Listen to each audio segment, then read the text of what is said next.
자, 우리는 계속해서 예레미야 말씀을 보고 있습니다.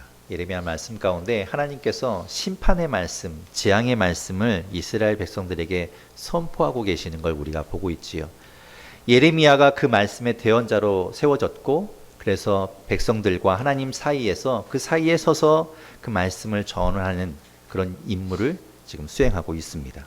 하나님이 이스라엘 백성들을 치시려고 드시는 그 회초리는 그들을 이 땅에서 완전히 진멸해 버리려는 그런 진멸의 매가 아니고 살육의 도구가 아닙니다.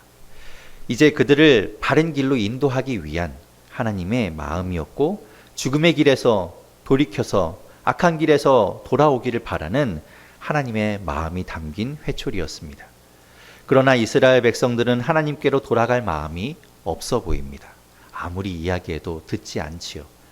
화를 내보기도 하고 달래보기도 하고 타일러 보기도 하지만 도무지 말을 듣지 않습니다.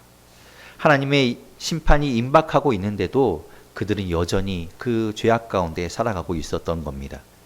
그런 자신의 동족을 바라보면서 이 예레미야는 그들 안에 자신의 가족도 있고 자신의 친지도 있고 친구도 있는 그들을 바라보면서 하나님의 심판과 닥쳐올 재앙을 전해야 하는 그 예레미야의 마음은 어떠했을까요? 아무리 얘기해도 듣지 않는 동족들에게 어떤 마음이 들었을까요? 차라리 안 볼 수 있으면 좋겠다. 차라리 저들을 바라보지 않으면 좋겠다. 차라리 내가 그 하나님께서 말씀하시는 것들을 모르면 좋겠다 라는 마음이 들겠지요. 예레미야는 하나님께 이렇게 기도하고 싶었을 겁니다. 하나님, 왜 하필이면 접니까? 왜 하필이면 제가 그 일을 해야 합니까? 왜 이 가슴 아픈 일을 제가 해야 합니까? 하나님, 저에게 너무 가혹하신 것 아닙니까? 저도 사람인데, 저도 이스라엘 백성인데 동족들에게 이렇게 가슴 아픈 일을 한다는 것, 하나님, 제게 너무 큰 짐을 지어주시는 것 아닙니까? 그런 마음이 들겠지요. 우리는 하나님과 이스라엘 백성 사이에서 번뇌하고 있는 예레미야를 보게 됩니다. 제가 어렸을 때, 그때는 국민학교라고 불렀죠. 네, 국민학교라고 부르던 그때는, 초등학교 다닐 때는 제가 줄곧 반장이었습니다. 네. 별로 이렇게 반응 안 하시는 거 보니까 다들 반장들을 해보셔서 그쯤이야, 그 정도 가지고 이런 마음이시거나 아니면 못 믿겠다, 네가 무슨 반장을 했겠냐라는 그런 마음이시겠죠. 믿거나 말거나 저는 반장이었습니다. 초등학교에서 반장이 하는 가장 중요한 일이 무엇인가 하면 떠드는 사람 이름 적는 겁니다. 선생님이 그때 당시에는 왜 이렇게 무슨 일이 많으셨는지 수시로 자리를 비우셨습니다. 그러면서 아이들에게 공부하고 있어, 그리고 반장에게 이야기하죠. 애들 조용히 시키고 있어 라고 막중한 임무를 주시고 나가시는 겁니다. 그럴 때 그냥 놔두면 아이들이 가만히 있지 않죠. 떠들고 뛰어다니고 장난치고 난장판이 됩니다. 그러다가 옆반 선생님이 왜 이렇게 시끄러워 하면서 들어오시는 날에는 큰일 나는 거죠. 단체로 혼이 나게 됩니다. 그래서 막중한 임무를 부여받은 반장인 저는 앞에 나가서 이야기합니다. 야, 선생님 말씀 들었지? 이제부터 조용히 해. 떠들지 마. 하나님 공부하고 있어. 뭐 이렇게 이제 이야기를 합니다.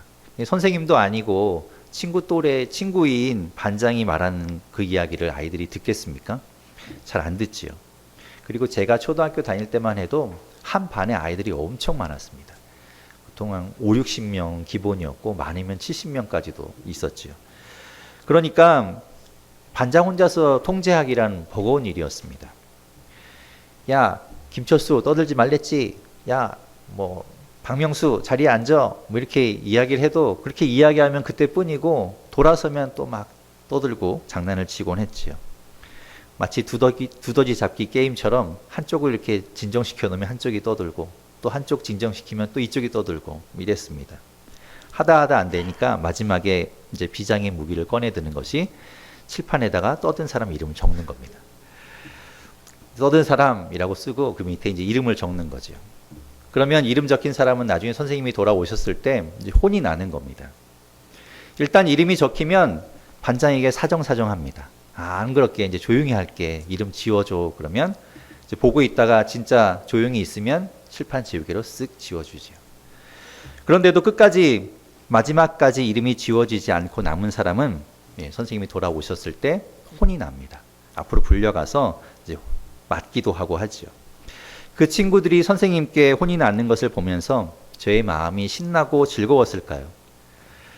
쌤통이다, 잘됐다, 거봐라, 내가 이야기할 때 듣지, 혼나도 싸다라는 마음보다는 미안한 마음이 듭니다.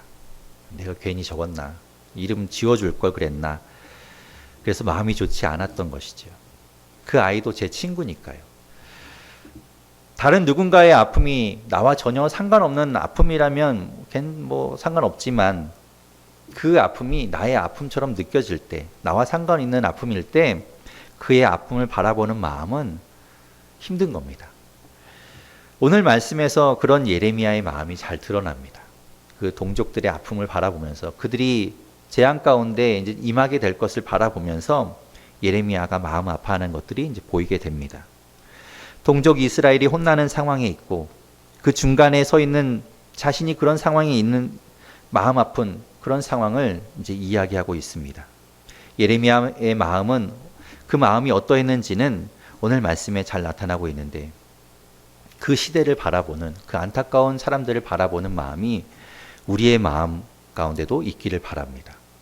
이 시대 가운데 그 악한 사람들 또 악한 길로 여전히 가고 있는 하나님께로 돌아오지 못하는 사람들을 향한 마음이 예레미야의 마음과 같기를 바랍니다.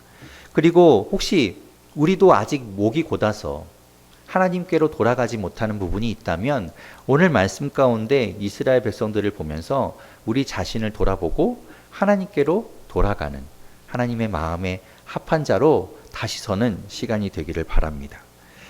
예레미야의 마음은 어떠했는가? 오늘 본문 18절에 예레미야가 이렇게 이야기합니다. 오늘 본문 18절 말씀을 같이 읽어보겠습니다. 함께 읽겠습니다. 시작. 슬프다. 내 마음이 병들었도다. 네, 이 말씀을 새번역 성경에서는 이렇게 말씀합니다. 우리 자막을 통해서 새번역 성경으로 한번 읽어보겠습니다. 함께 읽겠습니다. 시작. 나의 기쁨이 사라졌다. 나의 슬픔은 나을 길이 없고 이 가슴은 멍들었다. 예레미야가 이런 마음을 가지고 있다는 겁니다. 이제 내 기쁨은 사라져 버렸다. 나의 즐거움은 이제 없다. 나의 슬픔은 나을 길이 없고 내 가슴은 멍이 들었다라고 이야기합니다. 완전히 가슴이 무너져 내리는 것 같은 그런 슬픔에 예레미야가 지금 빠져 있다는 것이죠. 슬픔에서 헤어날 길이 없다라고 이야기합니다. 가슴에 깊은 멍이 들어서 아프고 아프다는 거죠. 저들이 하나님의 말씀을 듣고 그 심판의 말씀을 듣고 돌이키면 이렇게 아플 일이 없을 텐데 그들은 전혀 다른 방향으로 가고 있다는 겁니다. 그래서 예레미야는 더 답답한 거지요. 이스라엘 백성들이 하나님의 말씀에 엎드려서 용서를 빌고 죄에서 돌이키면 좋을 텐데 그러지 못하고 있는 겁니다. 그들은 오히려 이렇게 부르짖습니다. 오늘 본문 19절에 그들은 이렇게 말합니다. 여호와께서 시온에 계시지 아니한가? 그의 왕이 그 가운데 계시지 아니한가? 이렇게 이야기하는 것은 그들 가운데 두 가지 마음이 있기 때문입니다. 첫 번째는 어떤 마음인가? 현실을 올바로 인식하지 못하고 있는 마음입니다. 그들은 하나님이 자신들을 그렇게까지 하시겠냐? 하나님이 우리 하나님이신데 그렇게 하시겠냐라는 마음을 갖고 있는 거지요. 괜찮겠지. 그러다 마시겠지. 그런다고 이야기는 하시지만 실제로 그렇게까지 하시겠어? 그래도 우리는 하나님의 자녀이고 백성인데 말이야. 이런 마음이 있는 거지요. 그래서 그들의 마음은 아니랬습니다. 예레미야 8장 11절에서 그들은 이렇게 이야기합니다. 제가 읽어보겠습니다. 예레미야 8장 11절에 말합니다. 그들이 딸 내 백성의 상처를 가볍게 여기면서 말하기를 평강하다 평강하다 하나 평강이 없도다. 상처를 입고 있으면서도 맞고 있으면서도 혼이 나고 있으면서도 괜찮을 거야. 괜찮을 거야. 설마 더 나빠지겠어? 이 정도에서 멈추시겠지? 라고 말하는 겁니다. 하지만 천만의 말씀이죠. 그들은 아직도 정신을 차리지 못하고 있는 겁니다. 참으로 어리석은 모습이죠. 꼬리가 길면 밟힌다고 했습니다. 처음에 한두 번 잘못을 저질렀을 때 들통이 나고 그것이 밝혀지고 걸리지 않으면 우리의 마음은 무뎌집니다. 아, 이 정도 해도 괜찮구나. 넘어갈 수 있구나 라고 생각합니다.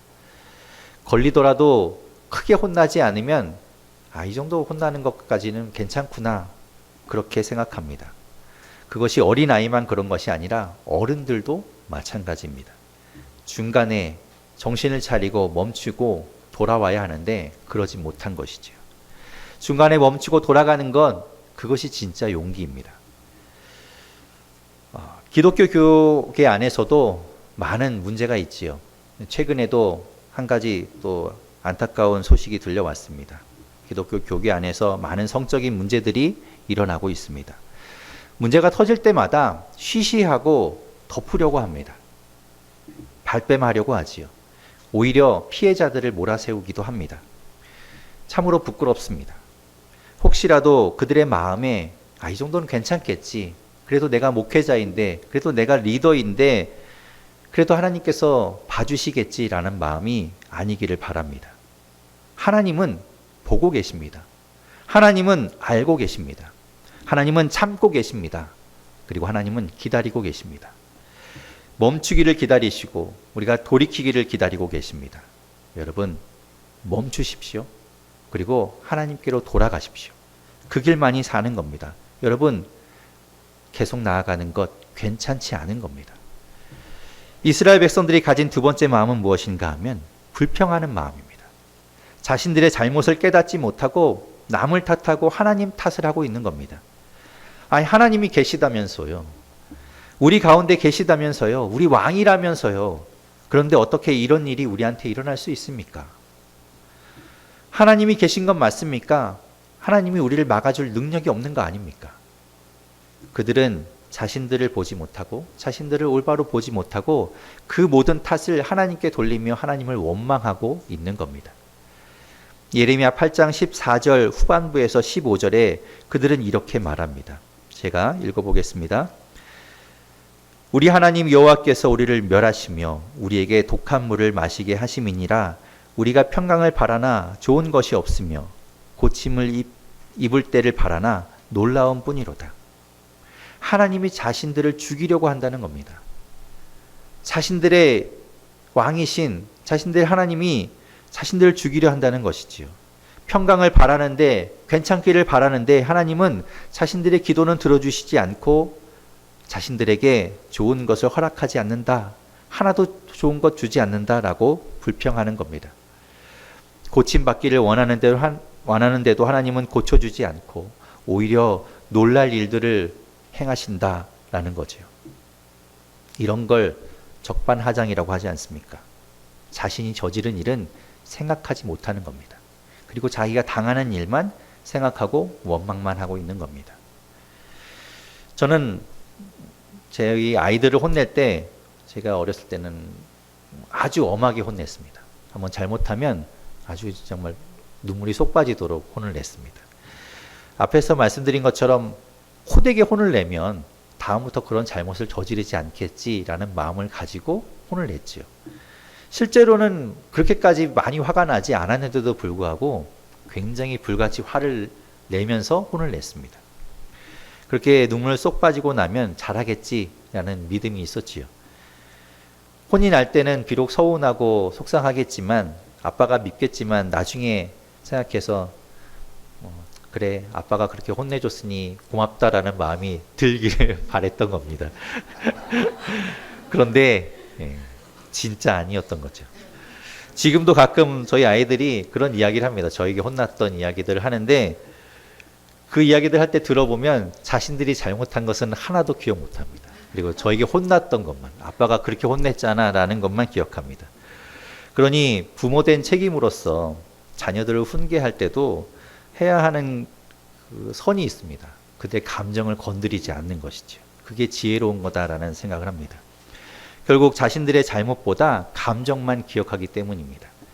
사도 바울은 결혼하지 않았습니다. 그러니 당연히 아이도 없지요.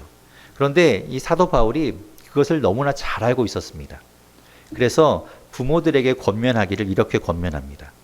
골로새서 3장 21절에 그가 이렇게 이야기합니다. 제가 읽어보면 이렇습니다. 아비들아, 너희 자녀를 노엽게 하지 말지니 낙심할까 함이라. 저는 이 말씀을 보면서 아니 부모가 자녀를 교육하는데 노엽게 하지 말라라는 게 거꾸로 된 거 아닌가? 부모에게 노엽게 하지 않아야 되는 거 아닌가라고 생각했는데 생각해보면 그런 거죠. 자녀의 마음도 노엽게 하지 않아야 한다는 겁니다.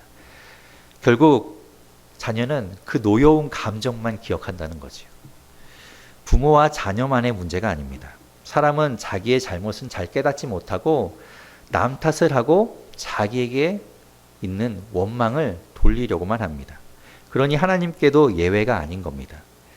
잠언 19장 3절에서는 이렇게 말씀합니다. 잠언 19장 3절 말씀 제가 읽어보면 이렇습니다. 사람이 미련함으로 자기 길을 굽게 하고 마음으로 하나님을 원망하느니라. 마음으로 여호와를 원망하느니라 라고 말합니다. 자기가 자기의 일을 망쳐놓고는 원망을 누구에게 돌리는가? 하나님을 원망하고 하나님 탓을 한다는 거죠. 그런 이스라엘 백성들을 그냥 포기하고 버릴 수 없어서 하나님은 예레미야를 통해서 또 얘기하고 또 이야기하고 또 이야기합니다. 현실을 인식하지 못하고 부정하는 사람들, 자신들의 잘못은 깨닫지 못하고 남의 탓을 하고 하나님을 원망만 하고 있는 그 사람들에게 하나님은 계속해서 말씀하시는 겁니다. 그런데 그 이스라엘 백성들이 반응이 어떤가 하면 그들의 반응은 이렇습니다. 오늘 본문 20절을 읽어보면 그들의 반응이 나타납니다. 오늘 본문 20절 말씀 같이 읽어보겠습니다. 함께 읽겠습니다. 시작. 추수할 때가 지나고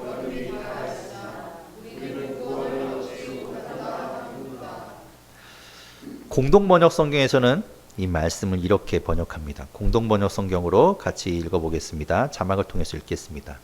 시작. 여름도 지나고 추수도 끝났건만 우리는 이제 살아나갈 길이 없습니다. 그들이 뭐라고 얘기하는가 하면 이제 우리는 살 길이 없습니다. 이제 우리는 끝났습니다. 라는 거죠. 그들은 자포자기합니다. 이제 살 길이 없고 자신들은 구원받을 길이 없다. 하나님께서도 우리 하나님도 우리를 이렇게 벌하시니 우리는 구원받을 길이 없다. 그런 마음이 든다는 거죠. 그럴 때 하나님 앞에 나아가서 항복하고 하나님 잘못했습니다. 용서해 주십시오. 다시 우리를 받아주십시오. 해야 되는데 그들이 어떻게 반응하는가? 그들은 아예 포기해버립니다. 차라리 그냥 죽어버리겠다라고 이야기합니다. 예레미야 8장 14절 전반부에서 그들은 이렇게 말합니다. 제가 읽어보겠습니다. 우리가 어찌 가만히 앉았으랴 모일지어다. 우리가 견고한 성읍들로 들어가서 거기에서 멸망하자. 우리 차라리 거기에 다 모여서 그냥 우리 죽어버리자라고 이야기하는 거지요. 하나님께서 너희 그러면 큰일 나. 너희 그러다가 죽는 거야. 너희 그러다가 혼나는 거야 라고 이야기할 때 잘못했습니다 라고 싹싹 비는 게 아니라 그래요. 혼날게요. 이제 저희 죽으면 되지요 라는 겁니다. 막 나가는 거죠. 이렇게 나오면 어떻게 해야 합니까? 이렇게 철없이 하나님 마음 모르고 엇나가면 어떻게 해야 할까요? 그 모습을 바라보고 있는 예레미야의 마음이 무너져 내리는 겁니다. 답답한 겁니다. 예레미야는 21절에서 이렇게 말씀합니다. 제가 읽어보겠습니다. 딸 내 백성이 상하였으므로 나도 상하여 슬퍼하며 놀라움에 잡혔도다. 안타까운 겁니다. 그들이 상한 마음을 가지고 있는데 그 상한 마음이 내 마음과 같아서 답답하고 안타깝고 슬픈 거지요. 상한 그들을 지켜보고 있으니까 마치 자기가 상한 것처럼 아픕니다. 남의 일이 아니니까요. 제발 그러지 마. 돌아와. 하나님께로 돌아가. 하나님께 빌어. 하나님 말씀 들어. 그럼 하나님 용서해 주실 거야. 하나님 너희 회복시켜 주실 거야. 이렇게 말하고 싶었던 겁니다.